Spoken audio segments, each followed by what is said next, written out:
Hello and welcome.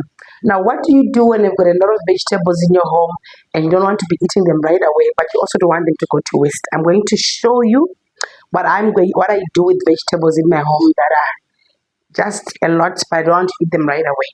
So today I'll begin with just these ones that I have in abundance for now. So I'll start with this one. This one is called pumpkin leaves in English. In my mother language, Shona, they call it mubora or mutikiti. Where married, they call it mutikiti. Yeah. And then in Sipedi, they call it moroho wa mupodzi. So what you do with this one is, okay, I'll explain later what you do with this one. And then also, I had a lot of carrots in abundance.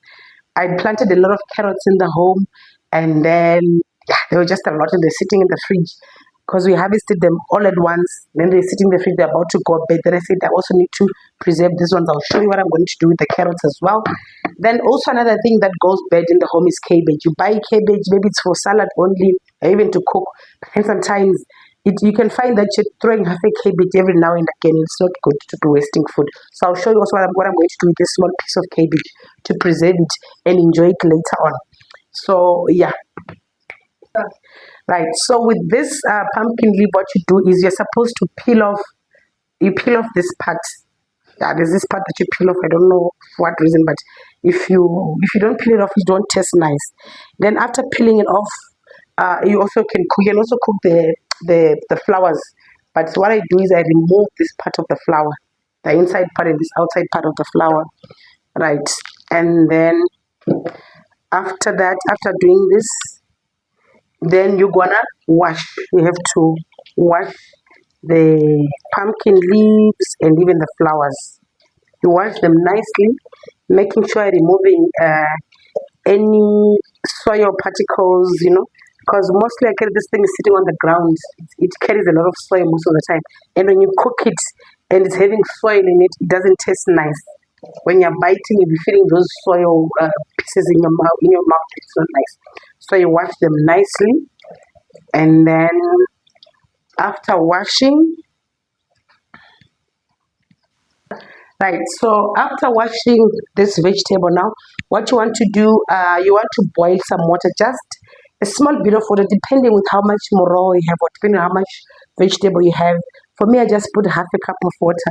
Then I put a pinch or half a teaspoon of bicarbonate of soda into a pot. Okay, I know how to measure with my eyes now. Into a pot. Then I also put equivalent of half a teaspoon of salt into the pot, right? And then I'll let this water boil whilst whilst I'm cutting the vegetable.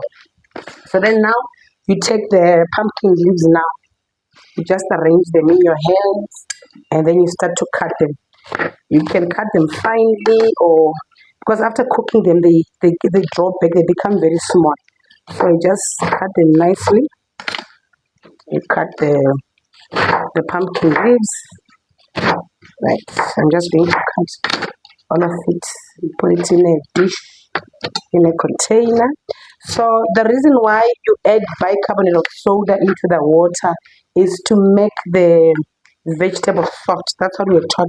If you cook it without adding it, sometimes it comes out tasting hard, like it's not well cooked. So the bicarbonate of soda sort of like it it breaks it down. It makes the vegetable to become ready. This particular one. So I'm continuing just cutting the vegetable. I just want to quickly cut all of it. And for this one, I'm going to be doing it every week because what happens with this vegetable, after every 3 to 4 days, it grows back again. After every 3 to 4 days, it grows back again. And if you do not pluck it out, it becomes hard and it goes to waste. After it becomes hard, you can't use it for anything. So I don't want to waste it because I know there comes a time when you'll be craving this vegetable and it's no longer available because it's seasonal. I know when you're in the winter season, it's difficult to come by it. So that's why this year I'm working on preserving as much of it as I can. If I'm not going to be eating it, because I know sometimes I don't want to eat it every day. If I'm not going to be eating it, I'm going to be preserving it. and the method of preserving that I'm going to be using is dry out method. In Sepedi, they call it mukusha. Yeah, so I'm going to be making mukusha of this moro. So now, these carrots now, because these ones are like baby carrots, they're small and they're tender. I'm not going to grate them because it's a lot of work for me to grate. I've washed them already. What I'm just going to do, I'm just going to cut them into smaller pieces with the knife. Also, normally I'm supposed to scrape off the outer skin of the carrots, but it's going to take me a lot of work. They're clean, they're tiny and tender. I'm just going to cut them. I'll just cut off the ends, then cut them with the knife. And then I'm also going to add them to the vegetable. Because when you cook them, mixed up with the moro, they add to the flavor of the moro. So that is what I'm doing now. I'm cutting the carrots and then I add them in there, and then I'll also add onions and tomatoes to the vegetable and cook it. In the meanwhile, the water is boiling. When the water is boiled, then I'm going to add the vegetable. I'll let it boil most probably for about 5 or 6 minutes. Then I'll show you the next step as to what I'm going to do. Right, so I finished cutting the carrots and the onions and tomatoes that I wanted to add. So then now what you do is you now check the water is boiling already. You now take the vegetables, you add them to the pot. You take the pumpkin leaves, the mubora, murawa mupozi, you add it to the pot. And then you're going to let it boil for about 5-6 minutes whilst we mix it all up. So we close it. Okay. In the meanwhile, I want to show you now what I'm going to do with this cabbage. Let me just clear my surface so that it's clean. Let me just clear the surface a bit so that now I can work with the cabbage. You know, when you go back home in Zimbabwe, each time I go, they sell dried cabbage with carrots and onions in a shop called TM. I enjoyed it, so I just thought to myself this year, why don't I preserve my own cabbage? Instead of throwing away cabbage, keep it until it goes bad.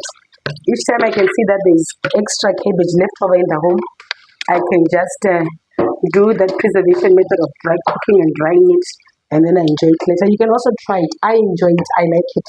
I think it tastes very nice. So I check this piece of cabbage that has been sitting in the home for a while. It has been sitting in the vegetable rake for a while. I'm just going to cut it roughly. Right, and then I'm going to cut it. I'm going to cut it. Fine. So, yeah, I'm just continuing cutting the cabbage. And you know, when you're going to be drying the vegetables, you don't really need to cut them finely because this type of vegetables, they become small. They wither after you've cooked them. In Shona, we say anojira. Caspedi, I'm not sure. And then I'm also going to add some onions and tomatoes and carrots as well. I'll boil them together. Soon after I dry them, I'll show you how I dry them. So yeah, and then my pumpkin leaves right there, they are boiling. Let me just check a bit on the pumpkin leaves whilst I'm doing this. Yeah, see, it's cooking well. So you mix it up to make the one that is on top go under so that they evenly cook. So it feels good. Make sure you don't put a lot of water. You need a small water when you're cooking this type of vegetable. Very small. Very small. Okay. And I'm going to close the pot again. And then I'm going to come here. I'm continuing doing the cabbage. So I'm going to cut these baby carrots. The ideal thing is to grate them. But these ones of mine, they're so tiny. I don't have the patience to grate them. I'm just going to cut them because they are drying anyway. Okay, so I'm just cutting off the... So I'm continuing with cutting the carrots. I want the carrots to be a bit small because they are a lot.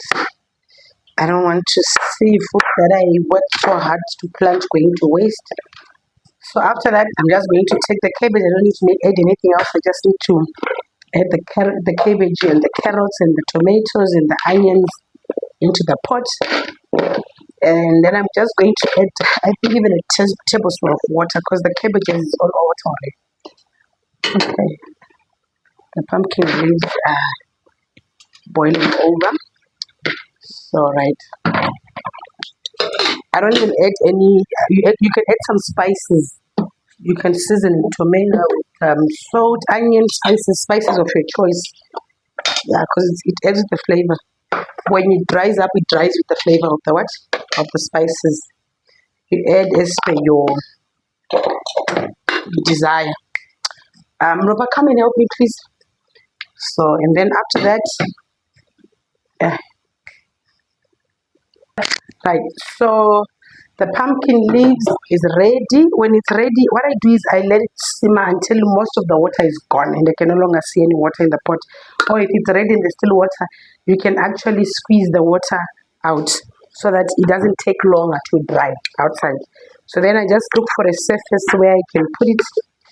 So you see, like there's still some water. I squeeze out the water and leave the water in the pot. And then I pour my pumpkin leaves, my bora. Yeah. So I'm gonna dry it on a tray. Tomorrow, as soon as the sun comes out, I'm gonna let it sit outside. Then I'll be changing it, making the underpart go on top, so that it dries faster. I let it sit like this, maybe for about 2-3 days. It will be completely dry.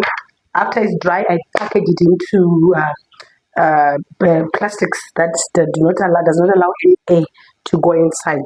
And then the cabbage as well is ready. So in the same way, you check out the cabbage. I found a surface where I'm gonna put it. Which is another tray. Just find a flat place. Others they actually put paper, like newspapers, old newspapers. They're helping sucking the water in. But I'm just gonna put it on a tray. I pour it on a tray. In the same fashion that I did with the pumpkin leaves. The smell is nice. I can tell it will taste nice when it's dry. So yeah. So tomorrow when the sun comes out, I'll take it out. Maybe after about 2-3 hours, I turn it over to make those ones that are sitting under to also be facing up so that the sun can hit every part of the vegetable. Then it becomes dry. When it's dry, maybe after 3 days it will be completely dry. I package them into plastics. I find sealable paper plastics. I seal them. Plastics that do not allow any air to come inside. Then I just store them. When I feel like eating the moroho, I'll have my moroho ready any season, especially this one because this one is seasonal. I encourage you to try it. If you didn't know of a way of preserving your moroho, this is another way. You can do it with any type of moroho. Like me at the moment, I'm redoing my garden. I've got more wild, a lot of different vegetables. So I'm going to pluck them, I'm going to take them all out, and then I dry them, I cook them, I dry them, I pack them away. Then I start growing fresh on the game. So here is my tip on Learn a New Thing today on how to preserve your vegetables. If you have a lot of vegetables that you want to eat at the same go, if you're afraid they'll go to waste or they'll go bad, you can actually dry them, preserve them in such a way. Thank you. See you next time. Bye bye.